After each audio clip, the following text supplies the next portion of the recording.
WuDon opened the channel when the signal reached her through the earth. And the earth answered with the voice of everything that had ever been buried and refused to stay silent. The signal came from beneath the system, through plain stone and compressed laterite and ancient bedrock, that the Zagale had built their architecture on top of but had not incorporated into their design. It arrived through Pognazada's earth bond, traveling through a medium that was not magical, was not encoded, was not part of any fragment. It was the signal of the actual, physical, geological earth carrying a frequency that a Tindana's communion could hear because the Tindana tradition had always been, at its deepest root, about listening to the earth. Not the system in the earth. The earth. The signal said, now. WuDon opened the channel. Not the way Samini had trained her, 3 counts in, hold for 2, 3 counts out, the careful regulation of depth within parameters the circle had established to prevent exactly this. Not the way the Guardian had expected, the prescribed failsafe, controlled and orchestrated. She opened the channel the way a dam opens when the wall is removed, completely, immediately, with the full force of everything held back. Full aperture. Maximum depth. The communion keys anchor holding her consciousness to the surface like a golden thread while her awareness became a conduit. A hole in the world through which the Zagale's accumulated frequency could surge upward from the sealed nodes to the enskinment chamber with nothing between them, except the body of a young woman who had heard the earth scream and had decided, in that moment, that she would never stop listening. The Guardian surged. 3 days of preparation, the vast consciousness compressing from panoramic monitoring to single-pointed focus, culminating in this instant. The Guardian's frequency poured upward through the root lines with the force of a geological event. Not a whisper, not a voice, a roar. The sound of a being that had been maintaining a system for millennia, screaming into a void for decades, and was now given a channel wide enough to speak at the volume its message demanded. The amber light was not light. It was the Zagale's consciousness made visible, their frequency crossing the threshold from subsonic to optical, the energy so intense it manifested as illumination. The chamber floor blazed. The root lines in the walls blazed. Every root line junction beneath Ironhaven blazed. And beyond the city, in every grove, every node, every surviving connection, the Guardian's signal replicated through the architecture at the speed of geological memory. 47 groves, 43 bright, 4 crystallized, all blazing simultaneously. The cost was physical, immediate, total. The Zagale's frequency was not designed to travel through human tissue. It was designed for root lines, for crystallized geological conduits, for the medium of stone and mineral. Passing it through a human body was like running industrial current through household wiring. The capacity was insufficient. The body protested. Her nose bled. The blood was warm on her lip, tasting of iron and salt and something deeper, the mineral sweetness of the Zagale's medium, as though the frequency was leaching trace elements from her blood on its way through. Her ears rang not a clean tone, but a jagged, overwhelming roar of overlapping frequencies that turned every sound in the chamber into a wall of undifferentiated noise. The dambad drums above became a distant, distorted throb. Samini's breathing beside her became a rasp she had to strain to detect. Her own heartbeat, which she had always heard through her communion as a clear, steady rhythm synchronized with the root line's pulse, was suddenly alien or rhythmic, as though her body's internal clock was being dragged out of sync by the Zagale's vastly older one. Her vision fractured into layers. The physical chamber overlapping with the root line network, overlapping with the sealed nodes, overlapping with every grove in the territories, all visible simultaneously through the full aperture channel, all pressing against her awareness with the weight of a geological age. She could see the 43 bright groves and their root line connections flickering to life, like stars emerging from behind cloud cover. She could see the 4 dark groves pulsing with the Guardian's frequency, their crystallized forms resonating with the signal the way tuning forks resonate with their matched pitch. She could see the chamber around her, Azendo's shadow tearing through the corruption, Kofi and Zara's duet beginning its counterpoint, the trap's capture fields spinning and recalibrating, all of it laid over the deeper vision like a painting laid over a window. She had expected this. Samini had warned her about the channeling toll. Kofi had calculated the frequency load. She had prepared. She had not prepared for the gratitude. The Guardian's millennia of isolation, its decades of desperate screaming, its years of filtering corruption that should never have reached its sealed nodes, released in a sustained note of relief so vast and so old and so fundamentally inhuman that WuDon's consciousness could not contain it without breaking. The relief was a physical force. It pressed against the inside of her skull. It filled her lungs with a warmth that tasted of deep stone and ancient water and the mineral sweetness of the Zagale's medium, warm and thick as honey left in the sun. It was beautiful. It was killing her. Samini's anchor slipped. The old Tindana's arms were around her, his communion flowing through the physical contact, warm as his weathered hands, steady as his 40 years of practice. The anchor connected her consciousness to herself. But the Guardian's frequency surged again, a second wave of relief piggybacking on the first, the vast being's emotional release too powerful to be contained in a single pulse, and the surge overwhelmed Samini's anchor the way a river in flood overwhelms a riverbank. His communion lost its grip on hers, the connection stretched, thinned, snapped. For one terrible heartbeat, WuDon felt the anchor break. She was untethered. The Zagale's voice filled the space where her identity had been. She was not WuDon. She was the channel. She was the pipe.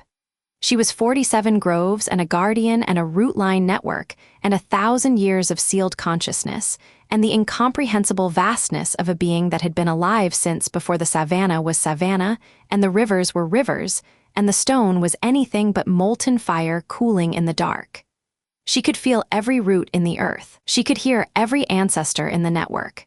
She could taste the mineral composition of the bedrock 300 meters below her knees, iron and quartz, and the trace presence of the Zagale's medium woven through the geological substrate like threads through fabric.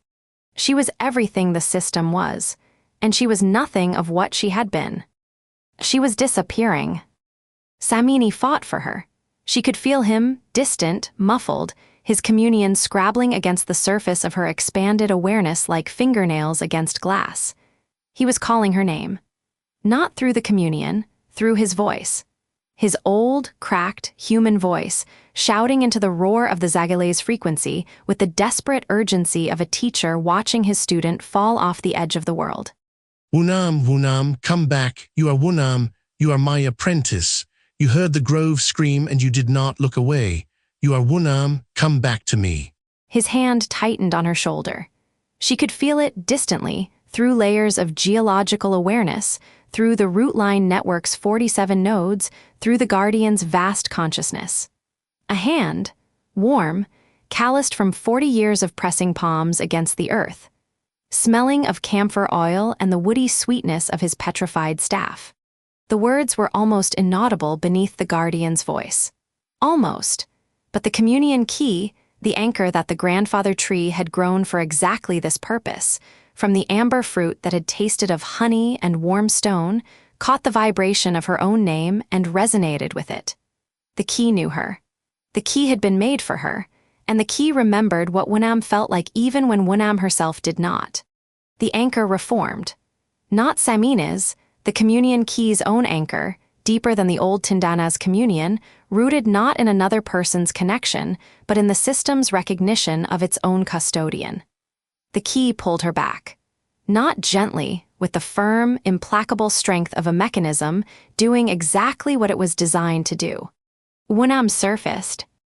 The Zagale's voice was still there, still flowing through her, still using her body as a conduit, but she was herself again. WuDon, the listener, the girl from the Grove of Whispers who had heard the earth scream and decided she would never stop listening.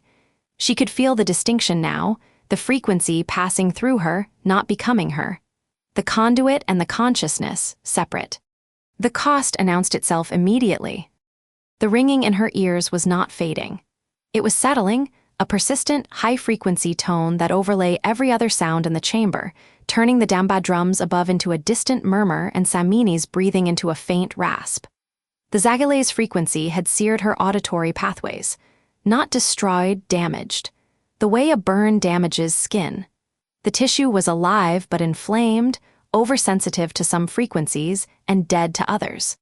The Earth's voice, which she had been hearing with crystalline clarity since eating the Communion Key's amber fruit, since the grandfather tree's gift had opened her perception to the full depth of the root line network, dimmed, not to silence, to a whisper, a muffled, indistinct whisper, like hearing a conversation through a stone wall.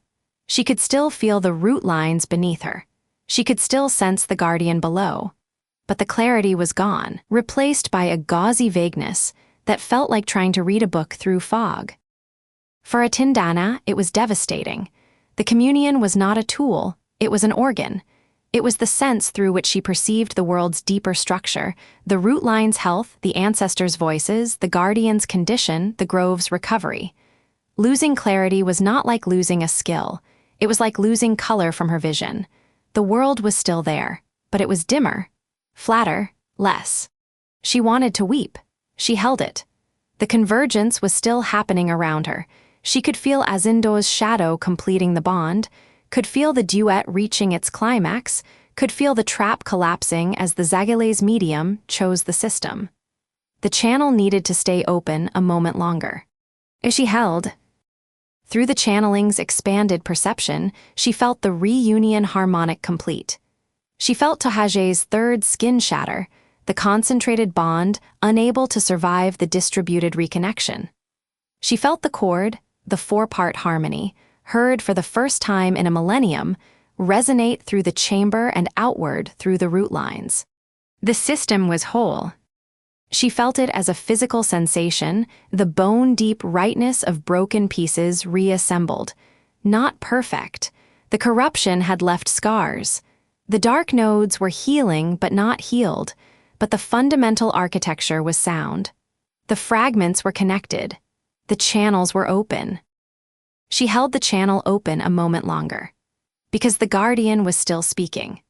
Not with the overwhelming roar of the initial surge, but with a quieter voice, the voice of a being that had maintained a world's magical infrastructure from sealed nodes for longer than any calendar could measure, and was now, for the first time, able to speak to someone who could hear. The guardian said thank you. In the frequency of gratitude, a harmonic that WuDon's damaged communion translated into the sensation of being seen by something vast and ancient and profoundly lonely that had finally found someone to talk to. She said you're welcome. In the frequency of the communion key, the anchor that connected her to the surface and the depths simultaneously. She said, I heard you. I will keep hearing you, even through the damage, even through the ringing, even when the world sounds muffled and wrong, even if the hearing never fully returns. The guardian settled, not back to sleep, to rest. The full aperture channel narrowed as the alignment's amplification faded. The guardian's presence dimmed from blazing illumination to a steady, warm glow, present, aware, maintaining, no longer screaming because someone was listening. WuDon closed the channel gently, like laying a sleeping child in a bed, like ending a conversation with someone who lived far away and would be there when she called again. Samini's arms were still around her. His hands were steady. His face was wet, the old Tindana weeping silently, without shame, the way a man weeps when he has watched his apprentice nearly die and could not stop it and could not leave and could only hold on and call her name and hope. His tears fell onto her shoulder. They were warm. They were the most human thing in the chamber. The groves. WuDon whispered. Her voice was rough. The channeling had strained her vocal cords, and the ringing in her ears made her own words sound distant and strange, as though someone else were speaking from across a room. The groves are waking up. She could feel it, through the residual connection, through the communion depth that the key had permanently expanded. Though the clarity was muffled now, the range contracted, the world heard through damaged ears. The 43 bright groves were brightening. The 4 dark groves were flickering. The root lines carried clean signal. The whispers were back. Not the desperate whispers of a system in crisis. The natural, healthy murmur of a communion network doing what it was built to do, connecting grove to grove, ancestor to descendant, earth to sky. But WuDon heard them as though from a great distance, through a barrier she could not cross, with a clarity she might never recover. She pressed her palms to the chamber floor. The root lines hummed beneath her hands. She could feel the vibration against her skin, the warmth of clean frequency, the steady pulse of the guardian resting below. The groves whispered their ancestral voices through the network.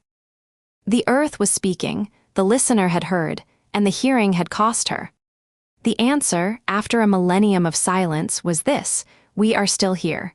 We have always been here. All you have to do is listen. And the listener pressed her hands to the stone and strained to hear through the ringing that would not stop, and swore to herself, to the guardian, to Samini, to the girl from the grove of whispers who had not looked away, that she would keep listening.